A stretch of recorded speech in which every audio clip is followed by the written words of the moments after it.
dalam lindungan Allah. Mazmur 91. Orang yang duduk dalam lindungan yang maha tinggi dan bermalam dalam naungan yang maha kuasa akan berkata kepada Tuhan, tempat perlindunganku dan kubu pertahananku, Allahku yang kupercayai. Sungguh dialah yang akan melepaskan engkau dari jerat penangkap burung, dari penyakit sampar yang busuk. Dengan kepaknya ia akan menudungi engkau, di bawah sayapnya engkau akan berlindung. Kesetiaannya ialah perisai dan pagar tembok. Engkau tak usah takut terhadap kedahsyatan malam, terhadap panah yang terbang di waktu siang, terhadap penyakit sampar yang berjalan di dalam gelap, terhadap penyakit menular yang mengamuk di waktu petang. Walau 1.000 orang rebah di sisimu dan 10.000 di sebelah kananmu, tetapi itu tidak akan menimpamu. Engkau hanya menontonnya dengan matamu sendiri dan melihat pembalasan terhadap orang-orang fasik. Sebab Tuhan ialah tempat pelindunganmu, yang maha tinggi telah kau buat tempat perteduhanmu. Malapetaka tidak akan menimpa kamu, dan tulah tidak akan mendekat kepada kemahmu. Sebab malaikat-malaikatnya akan diperintahkannya kepadamu, untuk menjaga engkau di segala jalanmu.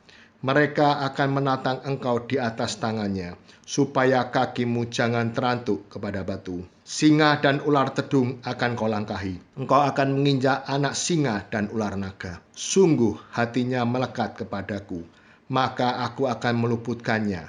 Aku akan membentenginya sebab ia mengenal namaku. Bila ia berseru kepadaku, aku akan menjawab.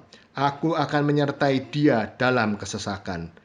Aku akan meluputkannya dan memuliakannya. Dengan panjang umur akan kukenyangkan dia, dan akan kuperlihatkan kepadanya keselamatan daripadaku.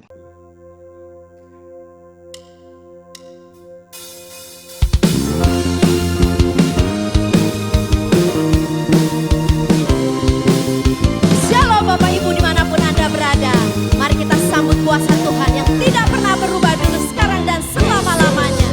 Allah kita perkasa, Raja segala raja, Allah maha besar. Yesus, Allah kita perkasa, Raja segala raja, Allah maha besar. Lawan musuh dengan senjatanya, firman Allah yang berkuasa. Injak iblis dengan kuasa Allah, kita bebas, dibebaskannya. Yesus, Allah kita perkasa, Raja segala raja, Allah maha besar. Yesus, Allah kita perkasa, Raja segala raja, Allah maha besar. Lawan musuh dengan senjatanya, firman Allah yang berkuasa. Injak iblis dengan kuasa Allah, kita bebas, dibebaskannya. Yesus, Allah kita perkasa, Raja segala raja, Allah maha besar. Yesus, Allah kita perkasa, Raja segala raja, Allah maha besar. Allah maha besar. Allah maha besar. Haleluya. Mari kita semua memuji Tuhan. Tinggikan namanya yang dahsyat dan ajaib. Haleluya. Mari kita semua umat pilihan Allah, dengarlah panggilannya untuk menggenapi firman-Nya. Sekaranglah waktunya untuk berdiri bagi bangsa ini. Mari maju umat pemenang. Mari kita semua umat pilihan Allah, dengarlah panggilannya untuk menggenapi firman-Nya. Sekaranglah waktunya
dari dulu, sekarang, dan selama-lamanya.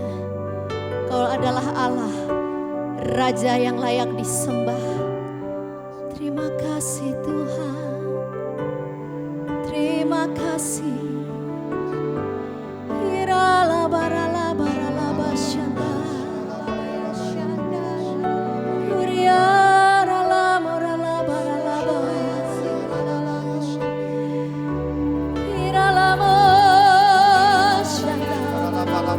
Penolong yang setia, Allah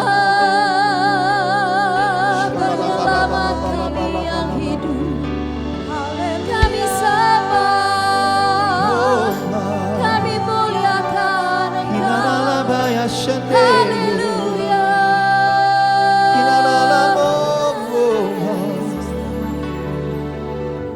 Savior of my soul, I confide in you through all my darkest moments. In you I find my peace, my comfort when I'm weak. I trust in you through storm and raging sea. Faithful, you're my God. You're the glory and the lifter of my head. Your light, it fills my days. It leads me in your ways. Forever I surrender all to you. And I live to worship you. My Jesus, you're the only one for me. Nothing will ever take your place, my precious Savior. Who can stand between my Lord and me? Lord, I live to honor you, and I long to bring my life and offering. Take me higher, draw me deeper. I give all to be with you.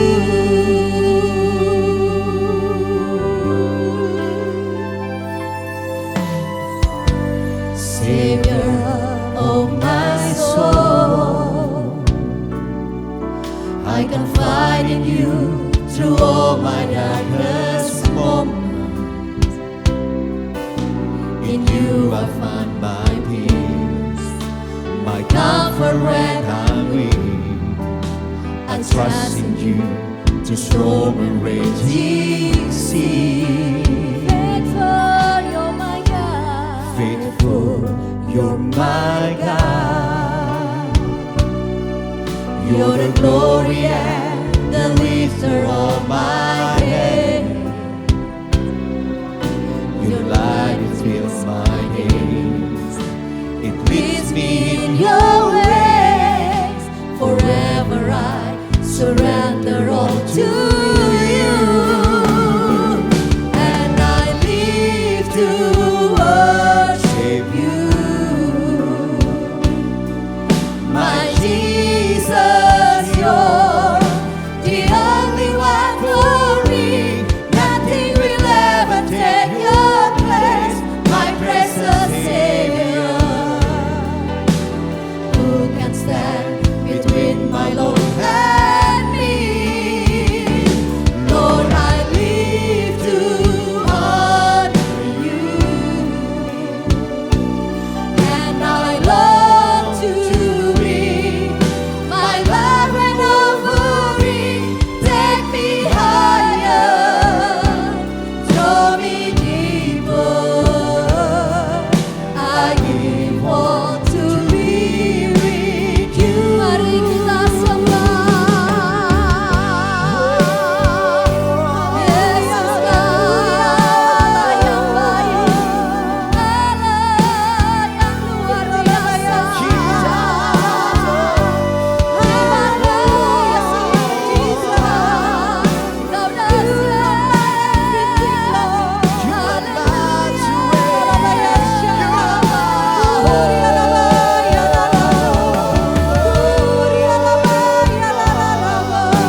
my precious Savior. Who can stand between my Lord and me? Lord, I live to honor you, and I long to bring my life and offering. Bawa kami lebih tinggi lagi, Tuhan. Bawa kami lebih dalam lagi, ya Tuhan. I give all to be with you.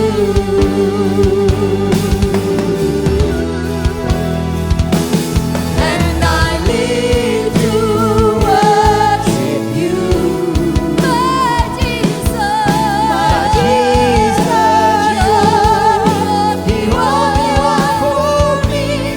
Nothing will take your place, my precious Savior.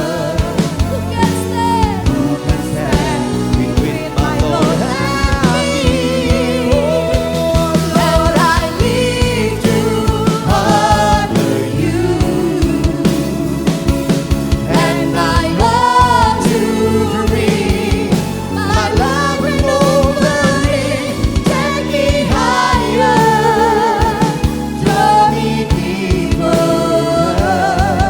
I give all to be with you. Take me higher, draw me deeper. I give all to be with you. Take me higher, draw me deeper. I give all to be with you.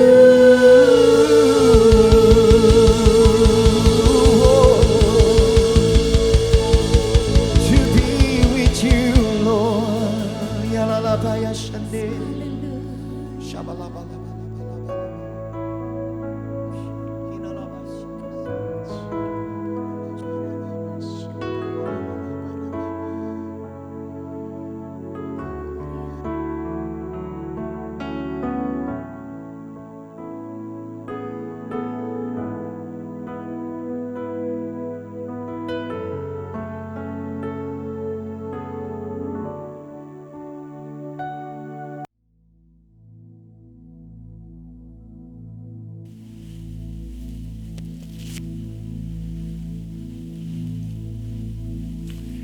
Shalom semuanya.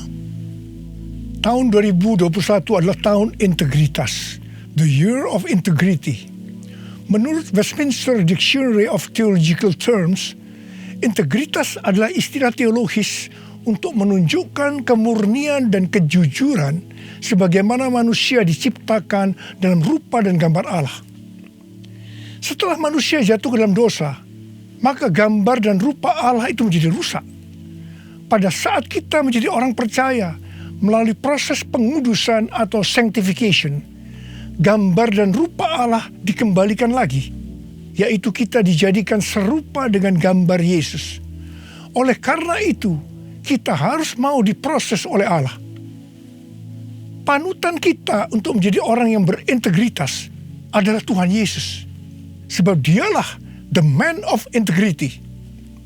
Dalam Matius 22 ayat 16 dituliskan bahwa sekalipun ahli Taurat dan orang Farisi berniat menjerat Tuhan Yesus, ternyata tanpa disadari mereka justru mengakui integritas Tuhan Yesus dengan berkata, "Guru, kami tahu Engkau adalah seorang yang jujur dan dengan jujur mengajar jalan Allah, dan Engkau tidak takut kepada siapapun juga, sebab Engkau tidak mencari muka."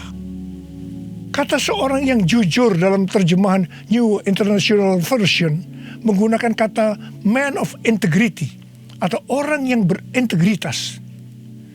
Seorang yang jujur atau yang berintegritas itu artinya apa yang ada di dalam hatinya, di pikirannya, yang diucapkannya dan yang dilakukannya itu sama, selaras dengan pikiran Tuhan. Seorang yang berintegritas itu karena dia mengasihi dan takut akan Tuhan. Dan Tuhan memberikan berkat kepada orang yang berintegritas. Seperti yang terdapat dalam Mazmur 25 ayat 12-14 yang berkata, siapakah orang yang takut akan Tuhan? Kepadanya Tuhan menunjukkan jalan yang harus dipilihnya. Orang itu sendiri akan menetap dalam kebahagiaan dan anak cucunya akan mewarisi bumi. Tuhan bergaul karib dengan orang yang takut akan Dia. Dan perjanjiannya diberitahukannya kepada mereka. Haleluya. Seorang yang berintegritas bukan seperti ahli-ahli Taurat dan orang Farisi. Dalam Matius 23 ayat 1 sampai dengan 36, Tuhan Yesus berkata bahwa ahli-ahli Taurat dan orang-orang Farisi telah menduduki kursi Musa. Sebab itu, turutilah dan lakukanlah segala sesuatu yang mereka ajarkan kepadamu. Tetapi janganlah kamu turuti perbuatan-perbuatan mereka, karena mereka mengajarkannya tetapi tidak melakukannya. Tuhan Yesus berkata bahwa ahli Taurat dan orang Farisi adalah orang yang munafik. Di sebelah luar mereka tampaknya benar di mata orang, tetapi di sebelah dalam mereka penuh kemunafikan dan kedurjanaan. Tuhan Yesus berkata kepada ahli Taurat dan orang Farisi, hai kamu ular-ular, hai kamu keturunan ular beludak, bagaimanakah mungkin kamu dapat meluputkan diri dari hukuman neraka? Saya juga akan mengingatkan kepada kita semua, terutama kepada para pengkhotbah, para guru, juga para pengajar. Kalau saudara mengajarkan kebenaran firman Tuhan, dan itu belum saudara lakukan, lebih baik dengan jujur diakui. Tahun 2021 menurut kalender Ibrani adalah tahun 5781 yang disebut juga sebagai tahun P Alef yang artinya 81. P atau angka 80 menggambarkan sebuah mulut. Tuhan Yesus mengingatkan kita dalam Matius 12 ayat 36 dan 37. Tetapi aku berkata kepadamu, setiap kata sia-sia yang diucapkan orang harus dipertanggungjawabkannya pada hari penghakiman. Karena menurut ucapanmu engkau akan dibenarkan, dan menurut ucapanmu pula engkau akan dihukum. Salah satu arti dari kata sia-sia adalah berdusta. Kalau kita mengajarkan kebenaran tetapi tidak dilakukan, itu sama saja dengan berdusta. Amsal 6 ayat 16 dan 17 berkata bahwa dusta itu perkara yang dibenci Allah. Amsal 11 ayat 1 berkata, neraca serong adalah kekejian bagi Tuhan, tetapi ia berkenan akan batu timbangan yang tepat. Neraca serong bisa diartikan sebagai berdusta, dan itu merupakan kekejian bagi Tuhan. Dalam Yakobus 2 ayat 17 dikatakan bahwa iman tanpa perbuatan pada hakikatnya adalah mati. Jadi kalau kita percaya kebenaran firman Tuhan, kita perkatakan tetapi tidak dilakukan, pada hakikatnya mati. Dan itu dilakukan oleh orang yang tidak berintegritas. Karena itu, saya mengajak saudara agar kita semua menjadi orang yang berintegritas. Mazmur 15 ayat 1 berkata, Tuhan, siapakah yang boleh menumpang dalam kemahmu? Siapa yang boleh diam di gunungmu yang kudus?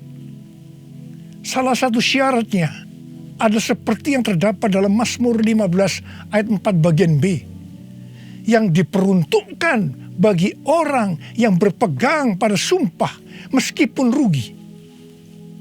Seorang yang berintegritas akan tetap berpegang pada sumpah meskipun rugi.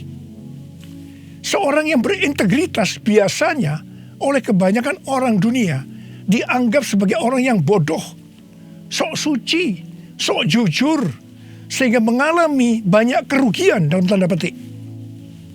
Kebanyakan orang dunia meskipun sudah berjanji atau bersumpah, tetapi kalau mereka menderita kerugian, mereka akan berbalik dan dengan segala macam cara akan mencari jalan supaya tidak merugi. Jadi hati-hati. Jangan sampai saudara terpancing atau tergoda melakukan hal-hal yang seperti itu.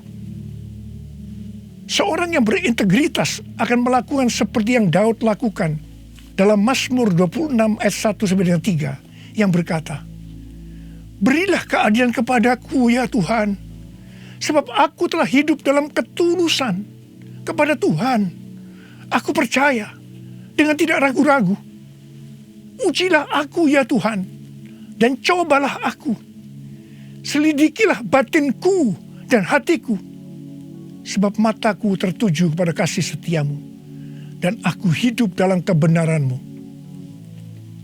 Daud bukan orang yang sempurna secara moral, tetapi Alkitab mencatat bahwa kehidupannya mencontohkan karakter yang dewasa, tulus dan jujur di hadapan Tuhan. Jadi Daud adalah orang yang berintegritas. Daud berani berkata kepada Tuhan, "Ujilah aku ya Tuhan, dan cobalah aku. Selidikilah batinku dan hatiku, sebab mataku tertuju pada kasih setiamu, dan aku hidup dalam kebenaranmu." Saya teringat di awal pelayanan saya, Tuhan memberikan kepada saya sebuah lagu tentang ujilah aku. Ujilah aku Tuhan, cobalah aku Tuhan, selidiki batinku dan hatiku, mataku tertuju padamu. Aku cinta padamu Tuhan, aku rindu hadirat-Mu Tuhan, aku ingin selalu dekat padamu, menikmati kehadiran-Mu.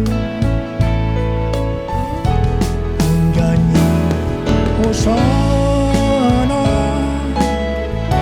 bagi Rajaku yang duduk di tahta. Aku muliakan dan ku agungkan, Kau layak disembah, Kau layak disembah, Kau layak disembah.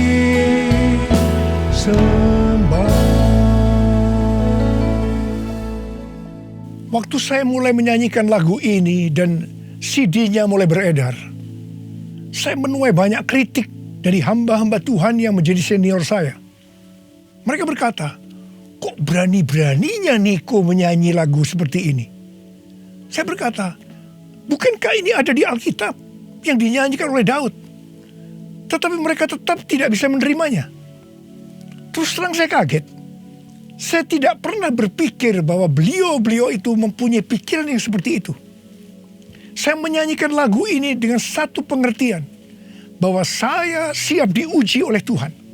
Dan itu saya lakukan sejak awal pelayanan saya. Mungkin ada di antara saudara yang tidak berani menyanyikan lagu ini.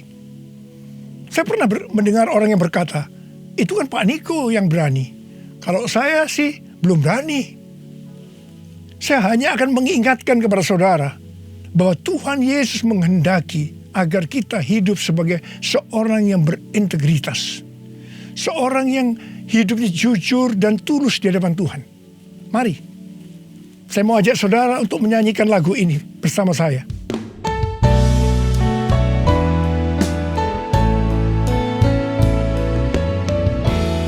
Ujilah aku Tuhan, cobalah aku Tuhan, selidiki batinku dan hatiku, mataku tertuju padamu. Aku cinta padamu Tuhan, aku rindu hadirat-Mu Tuhan, aku ingin selalu dekat padamu, menikmati kehadiran-Mu. Ku nyanyi Hosana bagi Rajaku yang duduk di tahta. Aku muliakan dan ku agungkan, Kau layak disembah, Kau layak disembah, Kau layak disembah.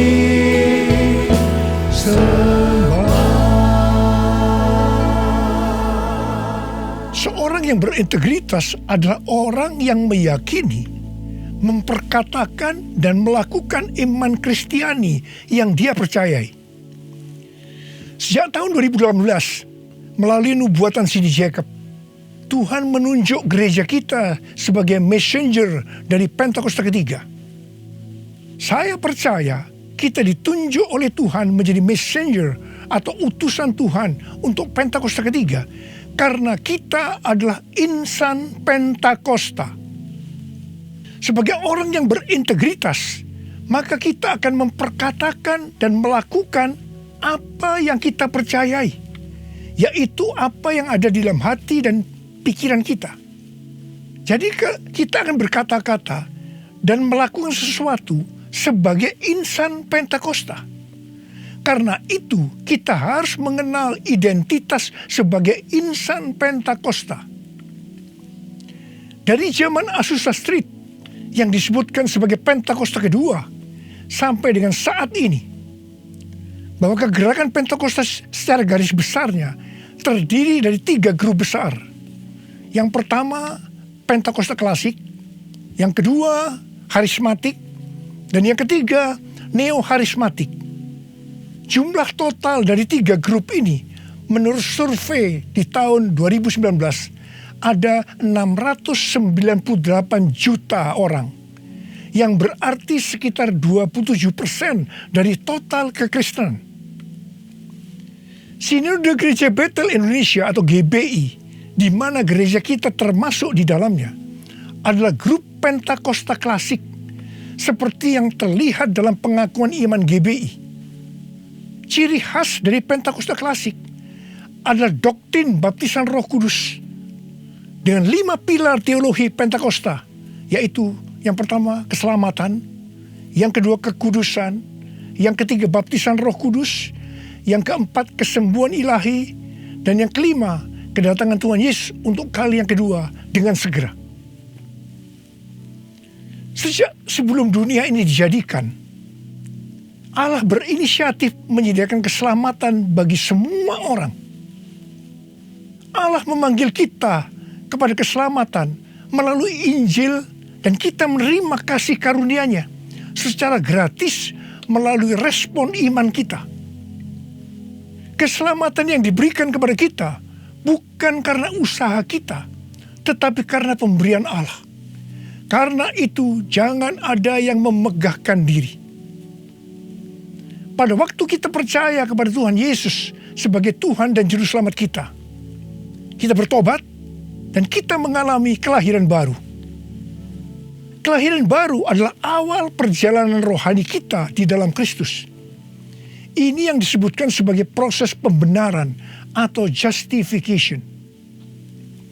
Selanjutnya kita masuk dalam proses kedua, yaitu pengudusan atau sanctification. Dalam proses ini kita dikuduskan terus-menerus oleh Roh Kudus dan firman Allah, disertai proses-proses yang menyakitkan bagi kedagingan kita. Dan goal daripada proses pengudusan ini untuk menjadikan kita menjadi serupa dengan gambar Yesus. Tuhan Yesus begitu baik kepada kita sebagai anak-anaknya, supaya kita lulus dalam proses pengudusan atau sanctification ini. Maka Tuhan Yesus membaptis kita dengan Roh Kudus, dengan tanda awal berbahasa roh. Selain itu, sebagai penyembuh atau pembuat mujizat, Tuhan Yesus selalu siap untuk memberikan kesembuhan dan mujizat kepada kita yang membutuhkan. yang sedang berada dalam proses pengudusan atau sanctification.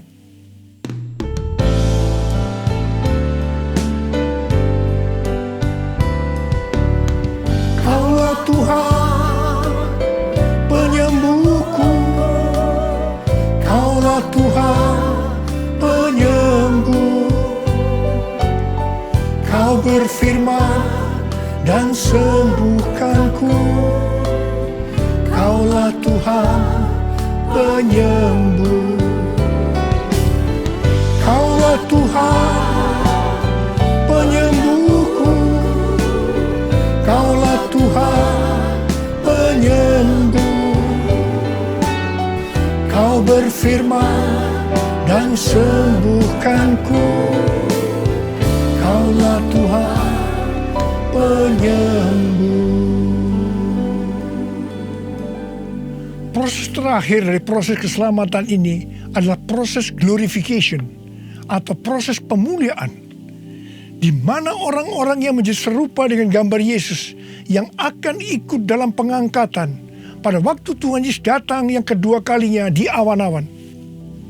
Kita percaya kedatangan Tuhan Yesus secara tiba-tiba dan dengan segera.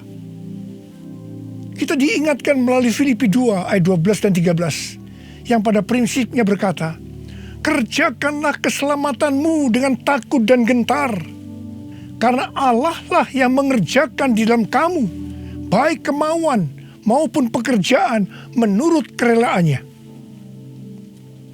Baptisan Roh Kudus adalah bagian yang paling penting dari 5 pilar teologi Pentakosta, yang sekaligus menjadi bagian sentral dari seluruh pengajaran insan Pentakosta.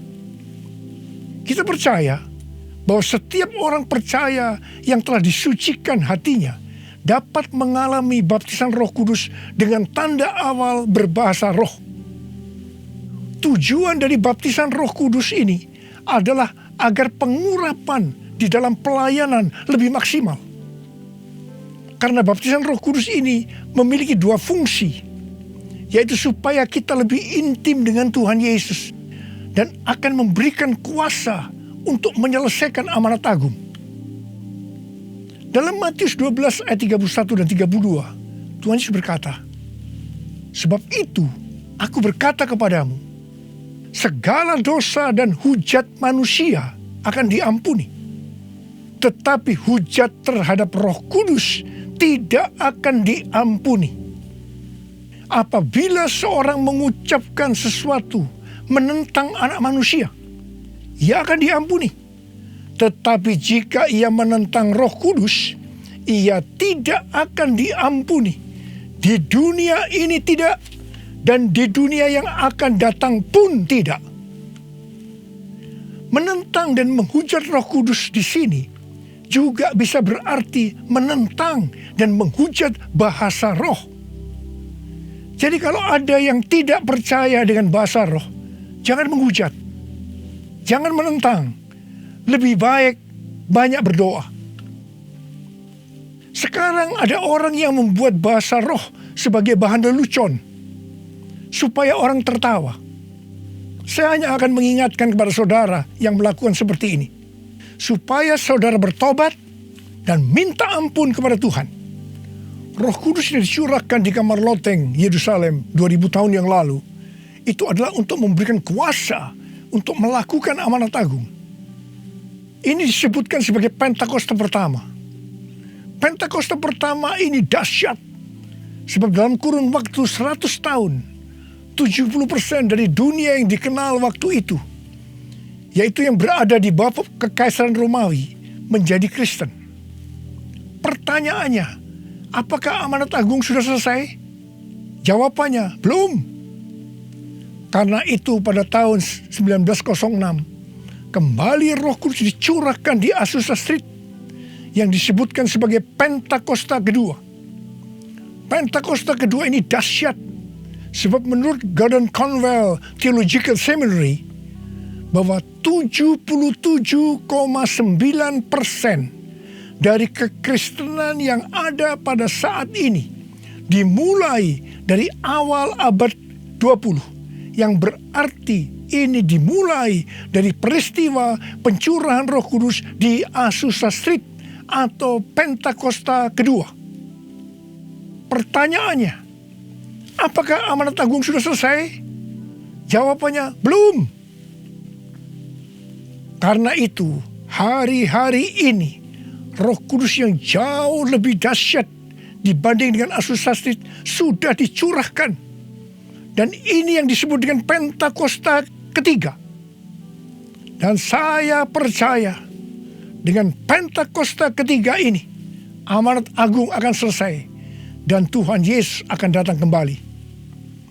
Mari, saudara yang rindu dipakai oleh Tuhan untuk menyelesaikan amanat agung, kita sama-sama berkata kepada Tuhan, curahkan Roh Kudus-Mu ya Tuhan, api Pentakosta ketiga, supaya kami menyelesaikan amanat agung Tuhan Yesus. Maranatha, datanglah segera ya Tuhan. Mari, saudara yang rindu dipakai oleh Tuhan untuk menyelesaikan amanat agung, kita sama-sama berkata kepada Tuhan, curahkan Roh Kudus-Mu ya Tuhan, api Pentakosta ketiga, supaya kami menyelesaikan amanat agung Tuhan Yesus. Maranatha, datanglah segera ya Tuhan Yesus. Curahkanlah kuasa-Mu Tuhan, mujizat terjadi di tempat ini. Curahkanlah kuasa-Mu Tuhan, mujizat terjadi sekarang ini. Biarlah ini menjadi doa kita, saudara. Kita nyanyikan sama-sama. Curahkanlah kuasa-Mu Tuhan, mujizat terjadi di tempat ini. Curahkanlah kuasa-Mu Tuhan, mujizat terjadi sekarang ini.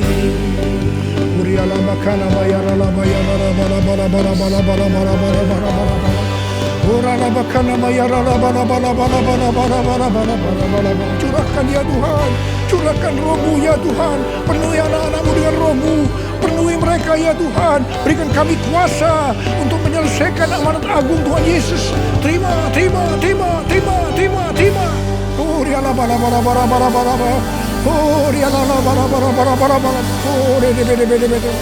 Tuhan, Engkau lihat anak-anak-Mu yang sudah mengangkat tangan. Kamu percaya Engkau memelihara mereka, Engkau menjaga mereka dalam masa pandemi COVID-19 ini Tuhan.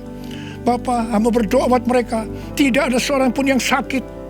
Hamba berdoa tidak ada yang berkekurangan, semua dicukupkan, malah berkelimpahan dalam hal yang baik. Oh Rama, terimalah berkat Tuhan, terimalah perlindungan Tuhan, terima perlindungan Tuhan, terima berkat Tuhan. Curahkanlah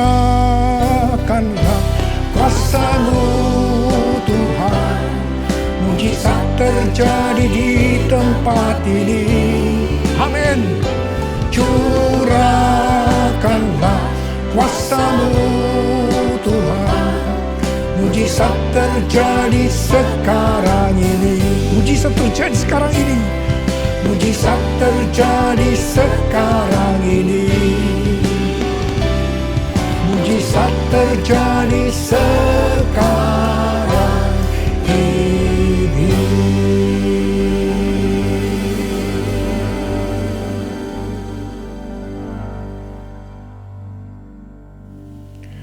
Mari saudara-saudara, kita akan masuk dalam perjamuan kudus. Kita akan mengingat ayat ini. Sebab setiap kali kamu makan roti ini dan minum cawan ini, kamu memberitakan kematian Tuhan sampai Ia datang. Perjamuan kudus ini adalah perjamuan Tuhan Yesus sendiri. Setiap kali kita masuk dalam perjamuan kudus, Tuhan Yesus selalu berkata, biarlah ini menjadi peringatan akan daku. Karena itu mari, arahkan hati kita kepada kebaikan Tuhan. Kita akan mengingat kebaikan Tuhan. Mari kita tundukkan kepala. Bapa, siapakah kami ini sebelum kami mengenal Engkau? Kami semua orang berdosa. Upah dosa adalah maut, mati.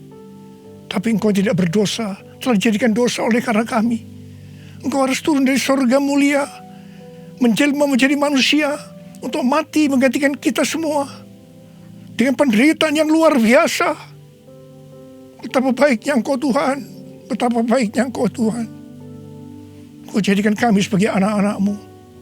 Engkau tuntun, Engkau berkati, Engkau sembuhkan kami. Engkau tegur juga kalau kami salah. Itu Engkau ya Abah. Itu Engkau ya Abah. Saudara, Tuhan akan memberkati saudara melalui perjamuan kudus ini. Tapi Tuhan berkata kepada kita agar kita makan dan minum dengan cara yang benar. Oleh karena itu masing-masing berdoa. Introspeksi, lihat keadaan diri masing-masing. Jangan menyimpan dosa. Kalau ada dosa yang Tuhan ingatkan saat ini, langsung minta ampun. Katakan, ampuni saya Tuhan, ampuni saya, akui di hadapan Tuhan. Jangan sembunyikan dosa itu, supaya Engkau diberkati Tuhan. Kau melihat anak-anak-Mu sedang berdoa minta ampun Tuhan. Ampuni anak-anak-Mu, ampuni kami semua ya Tuhan, ampuni. Sekarang ya Tuhan, kami akan masuk dalam perjamuan kudus ini dengan hati yang penuh ucapan syukur. Dalam nama Yesus kami berdoa. Amin. Sekarang saudara, mari kita angkat roti di tangan kanan saudara tinggi-tinggi. Sebab apa yang telah kuteruskan kepadamu telah aku terima dari Tuhan. Yaitu bahwa Tuhan Yesus pada malam waktu Ia diserahkan mengambil roti. Dan sesudah itu Ia mengucap syukur atasnya. Ia memecah-mecahkannya dan berkata, inilah tubuhku yang diserahkan bagi kamu. Perbuatlah ini menjadi peringatan akan aku. Sudah dikasih Tuhan. Bukankah roti yang kita pecah-pecahkan ini adalah persekutuan kita dengan tubuh Kristus? Mari kita makan dalam nama Yesus.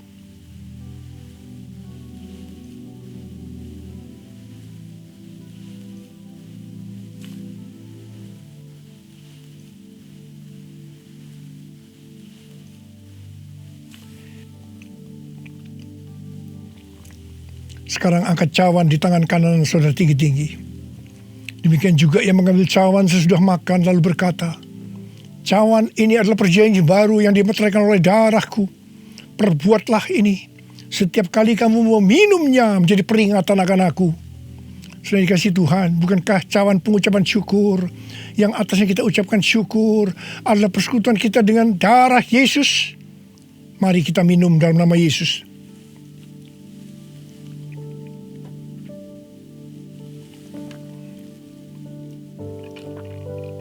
Sekarang ucapkan syukur dan terima kasih dengan suara. Jangan diam. Oh ya Tuhan, terima kasih. Terima kasih ya Tuhan, terima kasih. Oh ralabayara bashandara garabayara labayara. Oh terima kasih Tuhan, terima kasih ya Tuhan, terima kasih. Oh terima kasih ya Tuhan. Terima kasih Yesusku, terima kasih Yesusku. Puji syukur hanya bagi Tuhanku. Terima kasih Yesusku, terima kasih Yesusku. Puji syukur hanya bagi Tuhanku. Terima kasih Yesusku, terima kasih Yesusku. Puji syukur hanya bagi Tuhanku. Terima kasih Yesusku, terima kasih Yesusku. Puji syukur hanya bagi Tuhanku. Puji syukur hanya bagi Tuhanku. Puji syukur hanya bagi Tuhanku.